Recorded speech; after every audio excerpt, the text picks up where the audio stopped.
Okay, so before we have a break, I want to share with you another experience, which I hope would be helpful for your project Viva. So a while ago, the university organized training for us. The university invited a policewoman who was trained in the FBI, and she was a government negotiator. She negotiated with terrorists. So she was invited to university to give us a training, not to turn us into spies, but they want to improve our interview skill. So if you think about this police woman, when she negotiates with a terrorist, they have nothing in common. They share nothing in common, but they still can have a conversation. And hopefully the police woman can insert some impact onto the terrorists. When there is no terrorists, most of the time the police woman would negotiate with vulnerable people who are about to harm themselves or harm other people. So she did give us some tips. I want to pass them on to you. They sound very simple at first, but if you consciously practice this, I hope that you can feel that they can make a difference to your future communications, future interviews, future presentations, conversations, interviews. So we all only want to show tip of iceberg. We only want to show people what we want to show them. But at interview, over a very short period of time, the interviewer wants to know as much as possible from you. So if you want to hide something, if you want to outsmart them, it would be really annoying for the interviewer. It wouldn't be a very good conversation.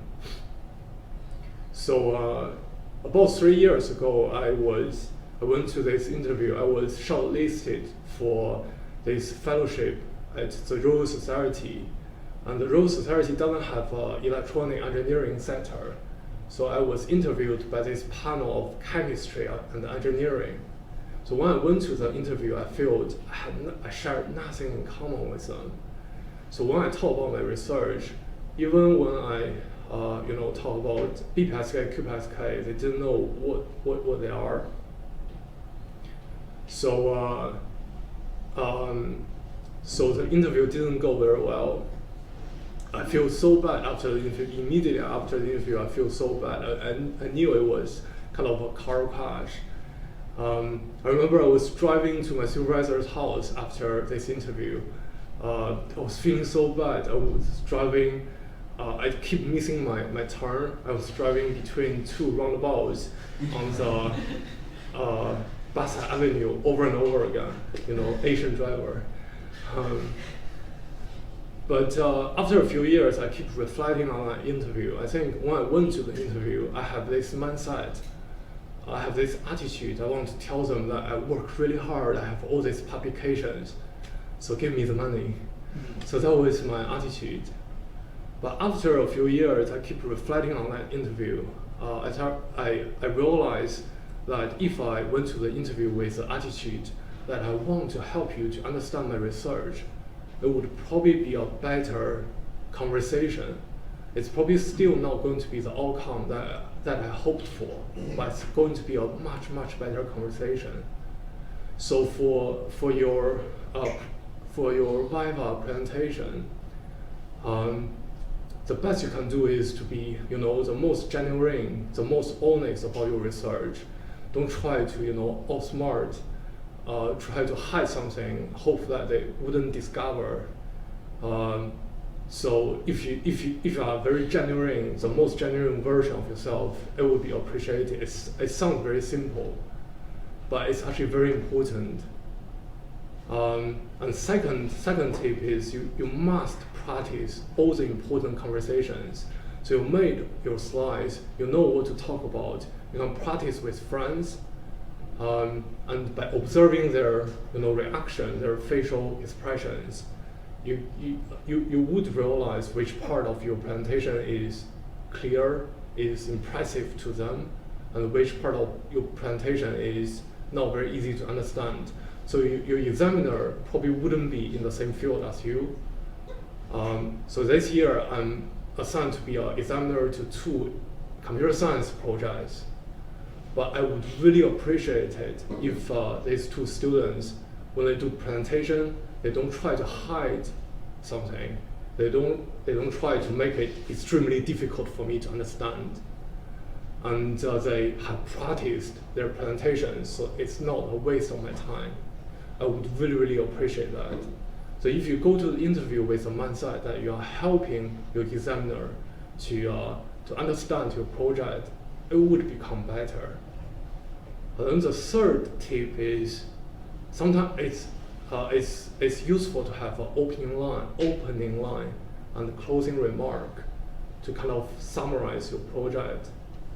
So I hope my project student Nan and Hao Tian don't mind me using your project as examples. So for example, for Nan, you can have an opening line. You can start with a question like, did you know that quantum key distribution can be delivered through wireless transceivers? Just one sentence to attract attention. And for Hao Tian, you can say, did you know that even when the radar device is blocked, you can still locate the user using reciprocal strands? So just one sentence to attract attention from the examiner. And then closing remark is often a very, very appreciated. It gives the examiner a takeaway message because they can get lost in the middle. So for example, now you can say, my project demonstrated that CVQAD using reverse reconciliation can produce non-zero CVQ rate and can be further improved by MIMO technologies. And this indicates the possibility of having global quantum network for SID3. So give them a little bit takeaway message. And then Hao Tian, you can say, so this technology can help vulnerable users like elderly people when they fall and the radar device is blocked.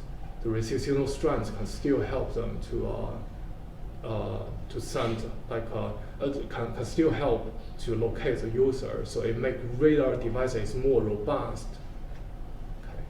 So so normally a closing remark would give examiner a very, very good takeaway message. They would appreciate this.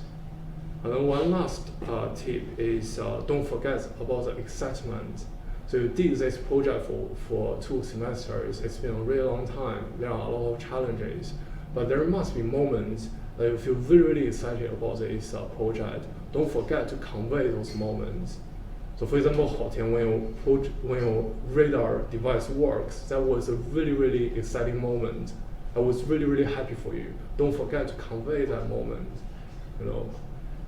So things like this. So 4 tips. First, try to think that you are helping the examiners.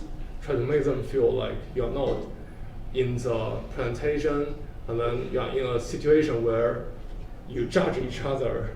The examiner judge your work and then you judge the examiner because the examiner doesn't understand your research. That wouldn't be a really good conversation. And second, practice your conversation. And then third, maybe think of an opening line and closing remark. And then the last one is don't forget about the excitement. I hope you do well, okay? We'll have a break and then we do a revision on